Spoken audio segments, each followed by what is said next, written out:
Welcome to Storycomic Presents, where we interview amazing storytellers and artists. This is episode 217. I'm your host, Barney Smith of Storycomic.com, and we're excited to have back with us the notable and talented comic creator, Laurie Calcaterra. Hello, everybody. Here I am again. Are you sick of me yet?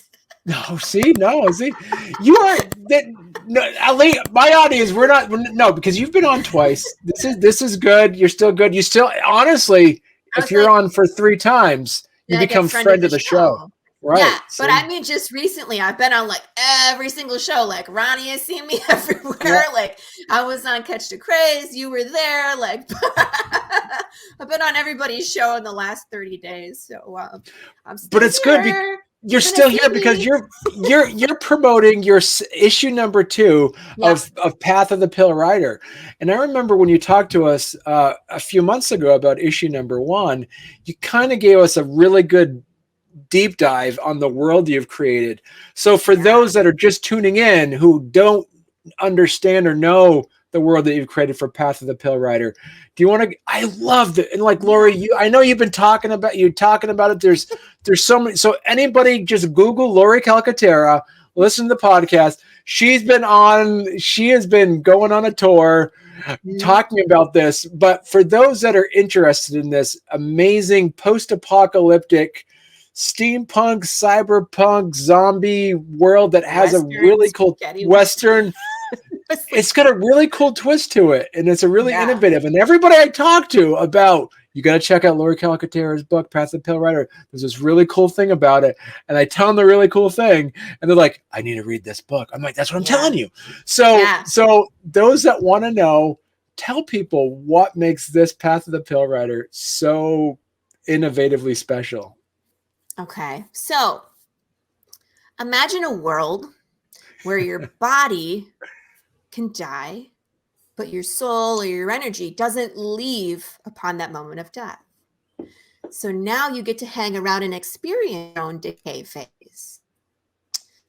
So we have a population of people that are increasingly chaotic, they are forgetful, they are violent, they are unattached. And this death process is broken for everything. So we have people, animals, insects, fish, bacteria, viruses, whatever. It can die, but then it's around. So nothing gets to leave. Nothing gets to transition. We're all stuck here together as things devolve back to the Wild West. So we have Jude St. Clair, who is our protagonist. He is in the wasteland. It's 10 years into this apocalypse, and he's like the last guy looking for the answer. Why do the dead no longer die? So you get spaghetti western. Like if I could pick some of the influences for this, it would be like Mad Max, Clint Eastwood movies, The Pale Rider, The Good, the Dead, and the Ugly. The Good, the Bad, and the Ugly. I just put dead everywhere because dead belongs. We have Book of Eli. I play Fallout. So if you like Fallout or All of Us, or The Last of Us, I'm just going to say everything wrong. So like zombie things, Western things, steampunk things. So it's a Western, but it's in the future, but it's in an alternate future. So it's like you still see technology from today, but the way they use it is different. You know what I mean? For example, when you have an undead population, guns they're not effective, right? Because you can shoot them and nothing happens. Like these aren't zombies you can shoot in the head and they're done. These are zombies you shoot them ahead and they become more chaotic because they have less of their brain to use. Right. So it's a bad idea. So then you have government and other entities that are trying to control them, maybe not with guns, but maybe with like electrical weapons like tasers would still work because they affect the nervous system. So stuff like that. So you're going to see some slight changes of how we use things. You'll see some technology that they wear so they can differentiate themselves between living and undead. So we created what's called a disc. They wear these things. I made one. I should bring it on an interview at some point. I could wear it and my phone goes into it.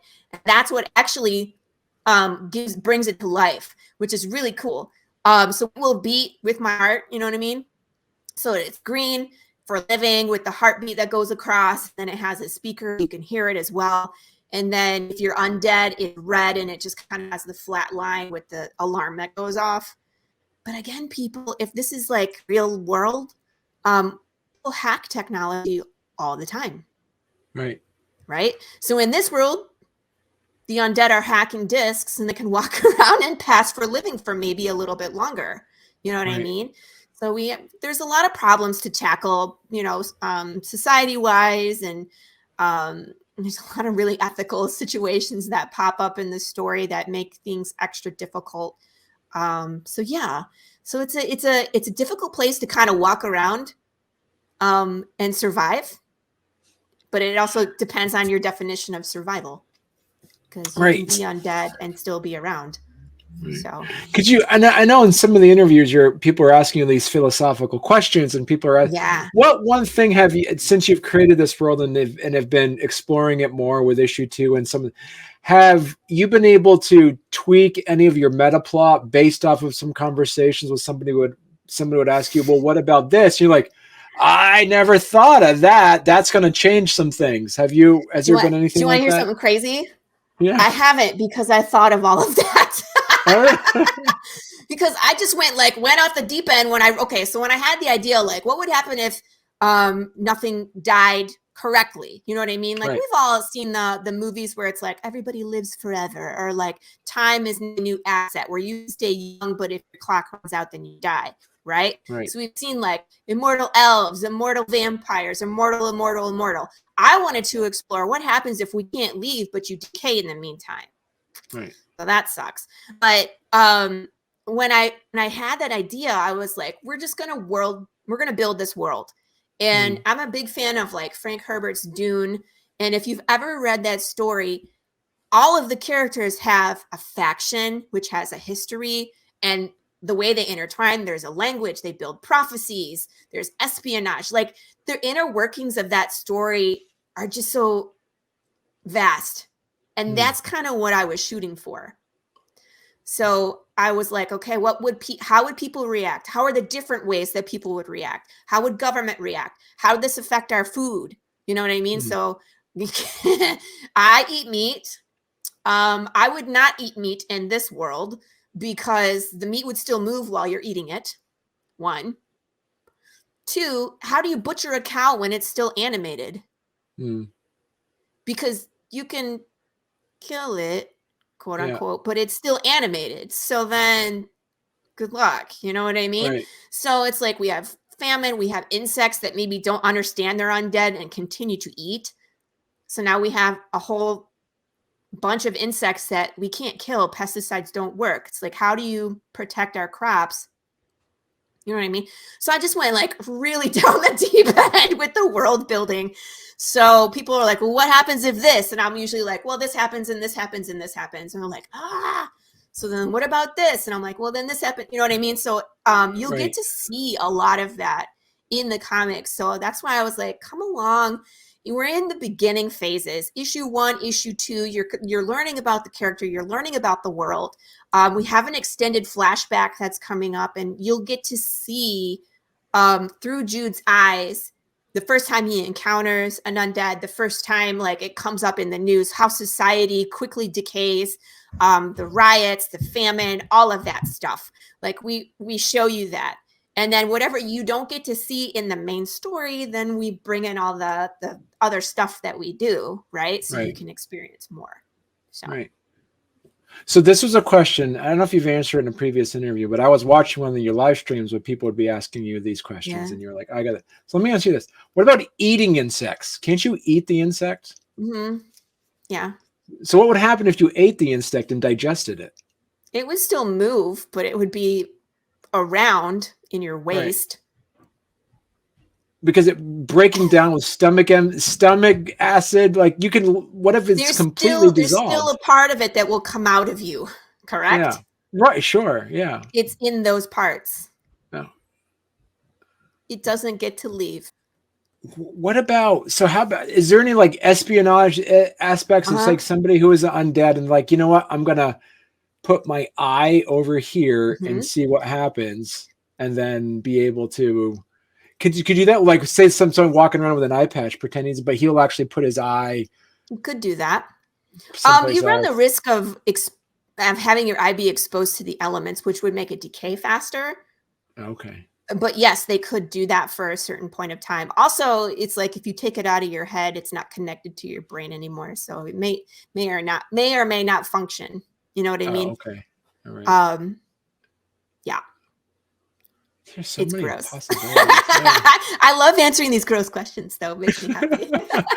What is so talk about issue number 2. So what the summary of issue number 1 and what can they expect? What's the expectation for issue number 2? Go through this super quick. We're not going to dawdle. This was issue number 1. It kind of gives you an idea of what the apocalypse looks like. You see Jude in the wild.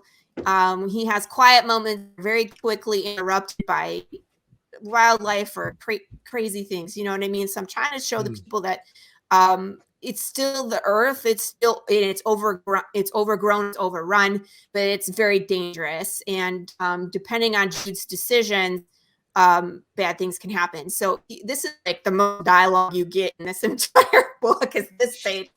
But I'll sum this up for people. It's like he meets this lady and her girl.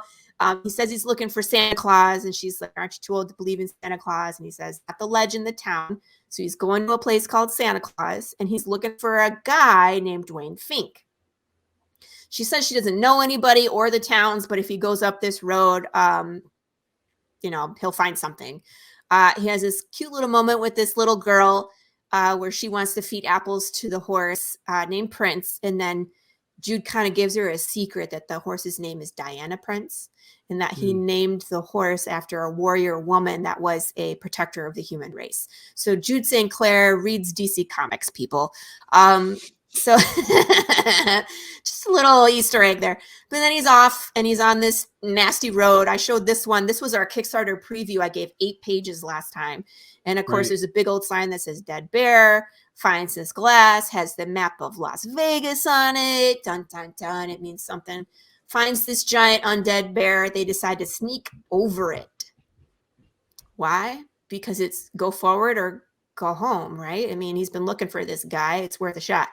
But the horse trips and this glass that he stopped, the Las Vegas glass, is now crashed and James is awake. This is Big James, people. You can't get away from Big James. He's the apex predator. He's a very angry undead bear. So you can't shoot him. You can't get rid of him. He can run faster, climb trees, and swim. So there ain't no way away. That's pretty much a recap. I'm not going to spoil the end, but if you have read the end, it's very wild. And Jude has to deal with the consequences of his actions of picking up that glass. So there you go. That's it. All right. So I have the preview pages on the Kickstarter. So here we are going into issue number 2. So Jude is still going to Santa Claus. So anyway, so Jude heads into the bar. If you read this is very telling about Santa Claus. They don't like strangers. They don't like undead. And the bartender kind of tells them, like, nobody really comes here because the road is blocked by Big James between the rock slides and that bear. Nobody's new. You know what I mean? So what are you doing here? And of course, Jude is like, I'm looking for Dwayne Fink. And the bartender's like, it's your lucky day. It's right over there, right? So it gives you that, who is this guy? And then, of course, here he is slamming his mug of beer. He's this town drunk or town idiot, whatever you want to call him. And this group of people is kind of like goading him on. He's like the entertainment. You know what I mean? They get him sloshed and then they ask questions and get him riled up. And he says crazy things like he's talking about the man of gold who snared death and doesn't die. So they're asking him like about the fountain of youth. And he's like, no. He's 102 or 103. He can't remember. He's drunk at this point. Climbs on the table because he's upset. It's like, I call bullshit. And he's like, no. And like goes on a rant. He keeps spilling his beer on this guy, which is Marco's sense of humor, which makes me laugh. Like I was like, in the script, it was like, spills his beer on a guy, but Marco's like, no, we're going to do it twice. Like, and on the same guy. So this poor guy's like, oh, damn it. Falls off the table and that's it. Like he's going to the drunk tank. And this last little panel just cracks me up because the bartender's like, are you sure this important guy is Dwayne? Like, this guy's an idiot, kind of, you know, and Jude's just kind of like, yeah, that's the guy. That's the guy I'm looking for. Yep. You know, so it's something. And there's one line that he says, the things I have to do to get information. And the bartender's like, what's that? And he's like, never mind. So something's coming. So you get to see issue number 2. Now he's in a town. You get to see people, how the people interact. This is a very Western issue, from my opinion. You know, of all the places that Jude ends up, this is very much the saloon. You know, you're going to see Western stuff happen here. I don't want to spoil it. So. And so what's interesting you're doing for this Kickstarter, talk about this choose your own path kind of story. Well, that kind of evolved the last set of interviews that I did, like talking about all the ethical things, like what would happen if they came to collect you or separate you from the living if you were undead and you have family members. You know, what if the house is in your name, all your family is living, but you're undead, and now you lose the house because you can't own property once you're undead. They're going to kick everybody out. They're going to come collect you. How do you feel about that? You know what I mean? So it's like all these weird situations can pop up. And when I was doing the interviews, people were like, this would be a really cool world to kind of do a choose your own adventure. So after like the 6th or 7th person suggested that, I wrote one. I was like, I'm listening.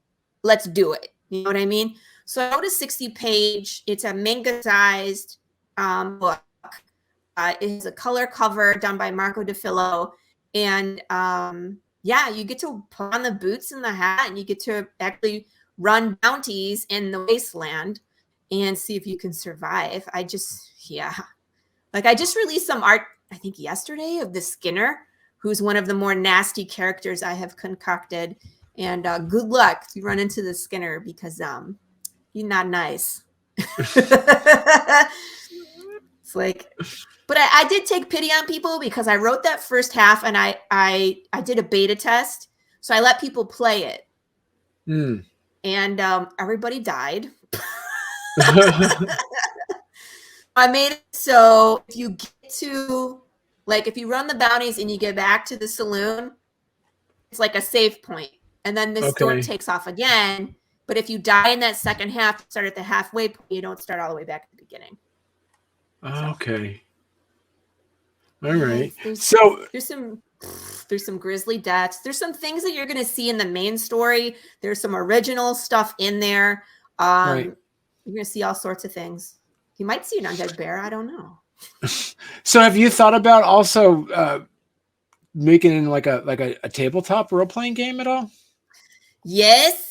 We have talked about that. This was kind of like the first step with the choose your own adventure books, because I can do that myself without having like someone who actually does games involved. But I have friends that do that. Like, I don't know if you're familiar with Christopher Brown, who does like the Slaughterville comic, but he also has a tabletop game called Slaughterville. And he does a ton. Like, what was that one? I've been playing this one a few times. This is really cool. This is called Cult. And it's a one-player choose-your-own-adventure board game. Oh, cool. Yeah, so you get to, like, pick a character, and, like, you have skills that you can develop, and it comes with, like, a book that has a story in it, which is really funny, by the way. His sense of humor is spot on. So it's, like, I think at one point, like, you can get up to 6 damage, and I had 4 damage.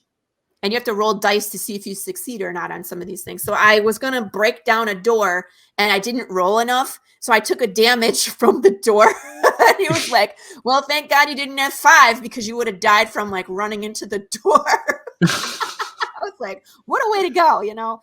But it's like, I think the first time I went through it, I got hit by a van and like lost all my stuff. I had all sorts of like things I had attached that gave me like extra rolls and advantages, and lost everything, and then got killed by a pack of dogs. That like happened 2 days later. And then the second time I played, I got past the van, and then I drew some card that like gave me this huge disadvantage.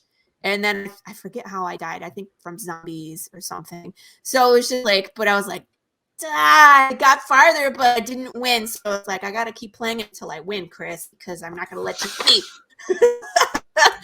But that's how the choose your own adventure is, which is cool because you can play it as many times as you want to. You know, you can die as many times as you want to, or you can explore the different bounties or the different things that you can do, you know, as many times as you want to. But tabletop is a thought. A card game or like with collectible cards is a thought. I'm really tossed around this idea about having a video game made. We were talking about like resurrecting 8-bit, almost like Oregon Trail. Okay, cool. You died of dysentery. It's like you have died from an undead bear. You know what I mean? Chomp chomp.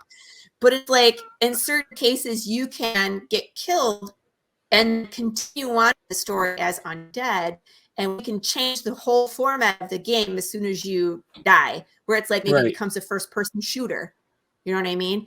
So there's some really wild ideas, like when you're undead, you can't read signs anymore. Like that part of your brain got damaged. So it's like you have a harder time making decisions because you're damaged. You know what I mean? So are you even shooting the right people at this point? Who knows what you're doing? So it's like there's a lot of things that we're talking about that could be a possibility. But of course, all that stuff costs money. So it's like someday we'll get there. Right now, we're just trying to get number 2 funded. So baby steps. So you, which is what I find interesting is like a lot of questions like, did you come up with a character first or did you come up with a world first? It sounds like you came up with the science first before you did a deep dive. Yeah. It was the whole thing about what happened if the dead could no longer die. And then it was the world building. And then it was, okay, who's the protagonist and what is he doing? I love zombie movies and zombie comics. One of the things that is most commonly ignored, how did this start? Right. You know what I mean? So that's kind of where I decided I would focus. So that's the whole point of this protagonist. The zombies are there, and it just kind of happens around him. He's used to it. It's 10 years into this. Right. But his path is, why did it happen? And can I still put the world right? So we actually, that first arc is 13 issues. It's already all written. It's pretty much concrete. People keep asking me if I'm going to rewrite it or change anything. And not really. I don't really write fluff. I'm not interested in fluff. It is 13 issues because that's what it took us to get to the end of that first arc. You know what I mean? I'm writing arc number 2. I'm 9 issues into that. That one's looking like it's going to be 12 issues. And then there will be a third arc to wrap up the story. There is an ending. And we need a third arc to kind of get us there. But yeah, so we're getting there. We're moving quite along. It's just. And are you looking at trying to get 2 issues done a year? It seems like you'd be on pace to that. We'd like to do 3 a year, like once every 4 months. If we can speed up, that's always, you know, if we're going to turn out as many as we can a year without rushing. We don't want to rush the product. We want it to be quality. But again, there's nothing from stopping it from coming out because it's already written. So it's not like he's waiting for me to write the story. It's just a matter of how long does it take to finish drawing, you know, get it to the editor, print it, fulfill it, and then start talking about the next one. Because of course, anytime that you're fulfilling, it's like they won't let you even start the next Kickstarter until you're done. And then we want to make sure we give it ample time to build up to the next one so that people come back. Because if they don't know that we're here, or they don't know that we're campaigning again, it's like they don't know, and then they're not here, you know, they're not here for support. So it's a fine line. And what did you say, like the third arc would be? How many issues? It just depends. Probably around 12 or 13. Just depends on how I write it. But yeah, I mean, usually it's like when we get towards the end, the issues get a little bit bigger because there's so much going on. I think they're all about 24 pages. Some of them could be a little bit more depending on content. So you're talking about just a little bit of math here. 36, about a 36 or so issues. Yeah. And if you're doing 3 a year, you'll be done in 12 years. Hopefully we'll be done faster than that. You know what I'm saying? It's like right now where we started, yes, it took us that long, but every time we go through a Kickstarter and every time we learn, the goal is to raise enough funds where Marco can just continually work. Right. It's hard when, we have to crowdfund and, sometimes it's like we use up all the funds from the previous one and now we have to wait for a Kickstarter to fund us so he can keep working. You know what I mean? So what one aspect as things progress and would you ever think about switching every other, like having an artist do one or the other ones that way? Because really what it comes down to is just the ability to have the art get done for, because even if you do, just doing quick math, even if you do 4 issues a year, it's going to be 9, 4 issues a year to be 9 years by the time you do it. Well, crap. You'd like to go faster than that. That's something that we'll have to look at long term. You know what I mean? Right. Because you do have people like, because of this. I mean, you think about it from the perspective of, like comic books that you would see that are coming out monthly. Even it's not that the same artist is always basically does the sketching. Then you have an inker. Or if you have the same, that kind of like brings it back out a bit. So that's an idea as well. But right now it's like Marco and I are just the two of us right now. Right. But I mean, like if we start picking up and absolutely. The goal is to get the story out there. We just have to take a look long term and see what we need to do. We have no problem bringing on other people if that's what's best for the story. It's not like it's like, no, Marco needs to blah, blah, blah. No, Marco's okay with bringing on people to free him up to do more things. Right. So we're in it for as long as it takes, but we will figure it out, as we continue to grow and progress. So those are great questions. This is the point, Laurie, too, is like you've created such an amazing, fun, immersive world that, I mean, I believe like the readership is just really wanting to see more and more. Yeah. If we could turn one out once a month or every other month, that would be great. You'd be done in 7 years and 6 years instead. Jeez. Maybe they'll get picked up by Netflix before then. Who knows? Yeah. they can animate it, or they want to spend a boatload of money and do it live action. Good for them. Right. Then you can get it all in a binge watch. You know what I mean? Right. So there you go. Yeah. But so what are some of the other aspects of it that you're excited about people discovering in issue number 2? Oh, in issue number 2, let's see. Well, I mentioned the people. It's like, I don't want to give away spoilers, but it's like to see Jude in the wild and to see him in a surrounding with people. It's like, I'm excited for people to see, is it still dangerous? Is it more dangerous? How are you being treated by strangers? Is it like this everywhere? Right. And what does Dwayne Fink have to say? Is he really a crazy person? Can we believe anything he says? Or maybe he has something to it. Right. Like what? Why is Jude looking for this guy? You know what I mean? So there's more to the story that you will find out, Plus, at what Jude, what will he do to get all this information? How important is it to him? One of the cool things that Jude does, Jude is hearing, but he had someone in his family that was deaf. And then, of course, the riddle on the back is actually in sign language. So if you can solve it and answer that, this is really cool. You actually get to interact with one of my characters. It will trigger something where you get an interaction with the character like you were in Path of the Pale Rider. Really? Mm-hmm. Oh, okay.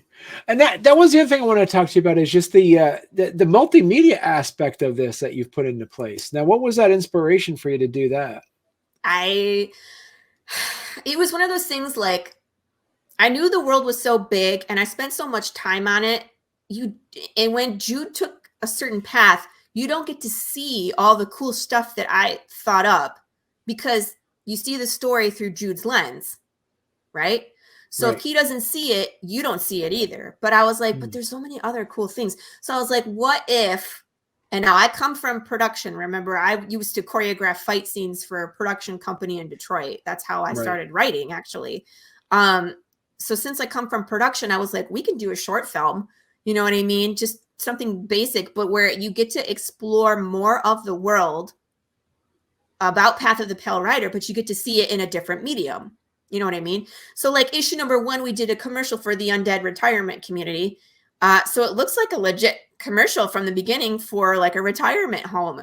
You have no idea it's for undead people until you get to the end. And then there's a little girl riding a bike with a big old scar across her face. My daughter, she did that real nice, by the way. She had a blast putting on that zombie makeup until I had to take it off. And then she was not happy because it was like that scarring liquid where it like shrivels your skin. And then she was like, you know, she didn't want me to take it off. Anyway, I digress. So we did that. So it's like the serene images of like the picket fence, the great community, but it's like interspliced with violence and riots and things on fire. And we simulate a shooting to kind of show you like the juxtaposition of what the world wants you to think it is versus what it really is. Right. You know what I mean? It's kind of like propaganda, how the media plays on us, you know, kind of talking about almost like real world aspects of what we see on TV, where it's like, look at this celebrity, look at the celebrity. Meanwhile, like over in Europe, things are on fire. Like, why do I care about celebrity ABC and what they're doing and who's divorcing who when there's people getting blown up by missiles in another country? You know what I mean? Did you get inspiration with the time, or did this actually kind of throw some things back for you during the pandemic? A little bit of both, little column A, little column B, where it's like I spent a lot of time writing and refining the story on those sleepless nights. So like right when lockdown happened, we were all pretty anxious about how things were happening. So I spent a lot of time at the computer just typing up the story because I had it in my head, and it was one of those things where I just needed to get it out. And so I was able to do that like right at the beginning of lockdown is when that kind of happened. But then when my husband read it, he was like, let's, I was like, I don't know what to do with this because it's a giant story and we can't, you know, the production company that we had used, it's too big. It's too big. You know what I mean? It's Netflix big. And he was like, well, let's turn it into a comic book. So we started looking into that, but then like brought in some artists, and then life happened to them where it's like everybody got COVID or their roof collapsed or trees fell on their house. And I just felt like it just wasn't meant to be. Like everything that could possibly go wrong went wrong. And it was nobody's fault. It was just like weird life circumstances that popped up. You know what I mean? Right.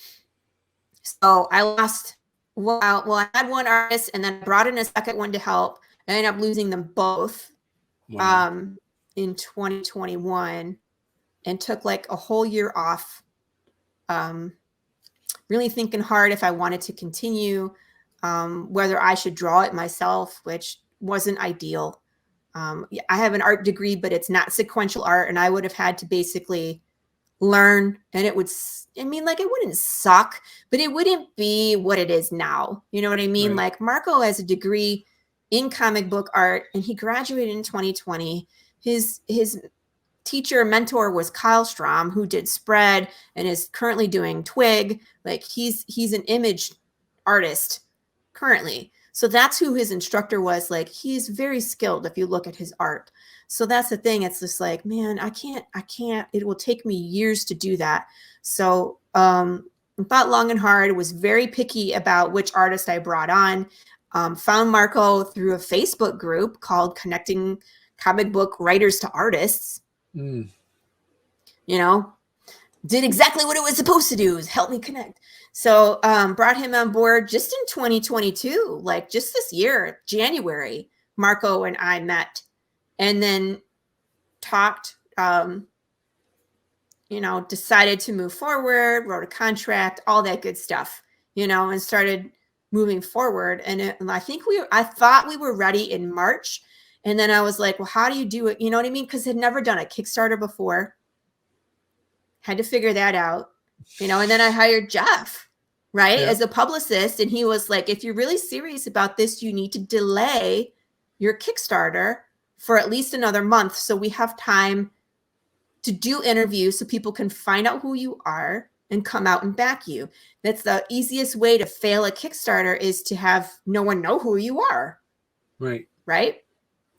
So Jeff was instrumental. Jeff Haas, if you're listening, thank you very much for all the hard work you did on my first campaign. I would not have been successful without Jeff. So people are always like, we see you everywhere. How did you do that? And I tell them, talk to Jeff Haas, man. He'll book you on shows. He'll take the guesswork out of it for you. You know, if you can get your face in front of people so they can start knowing your name and understanding what your comic is about, then that's half the battle. What am I talking about? That's like 90% of the battle, right? Yeah. Right.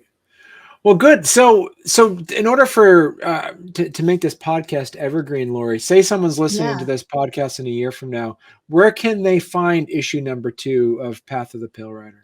Well, right now it's on Kickstarter. We're on, if you haven't been to Kickstarter before, it's a crowdfunding site where you can go and back someone like myself, who's a creator, to help us bring our project to life. So we are shooting for a goal of $45.50, which 50% of that is art production costs. And then the other 50% is like printing and shipping and merchandise. And, you know, we have a lot of really cool things that you can get as a backer reward. So that's where you can get that right now.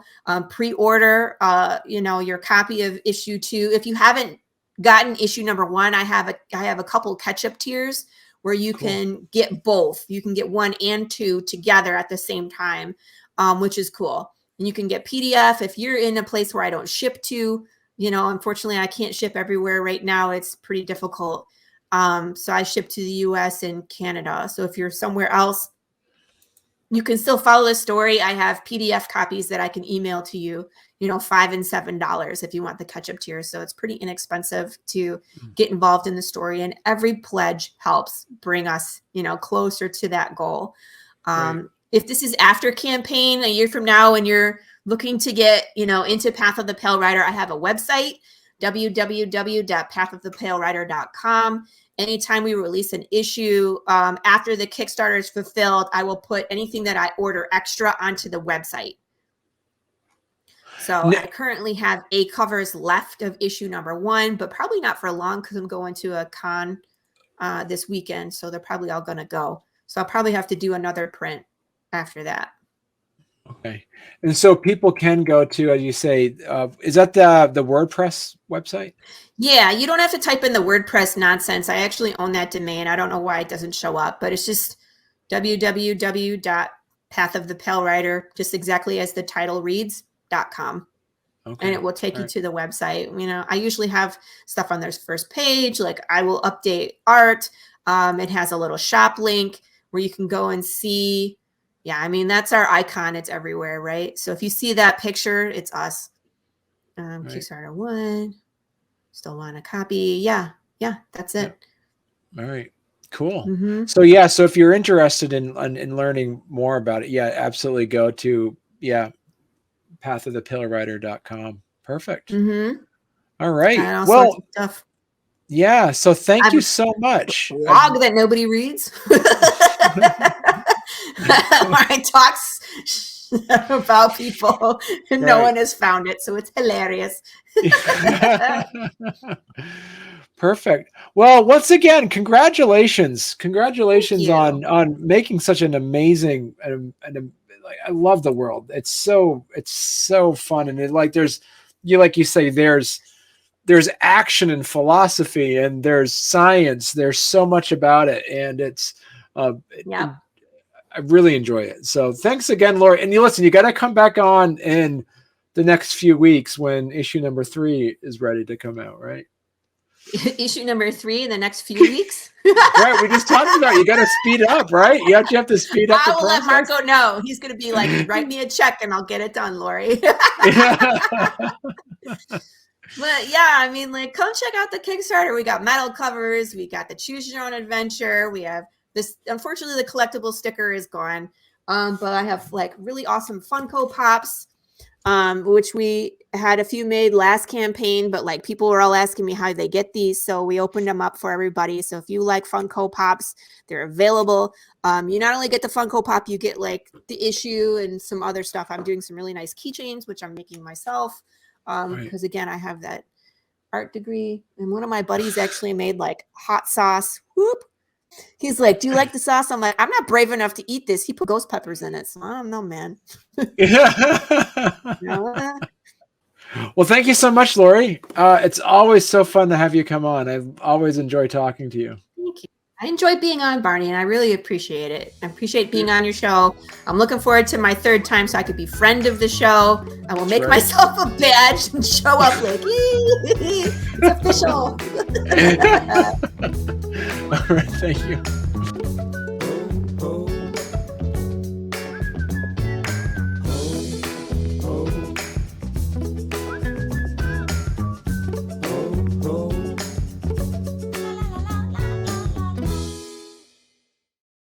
And we sleep with a 90-minute rhythm.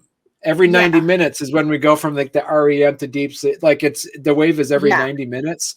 So it's weird. Like as long as you're you wake up within that 90-minute motion, it's almost better.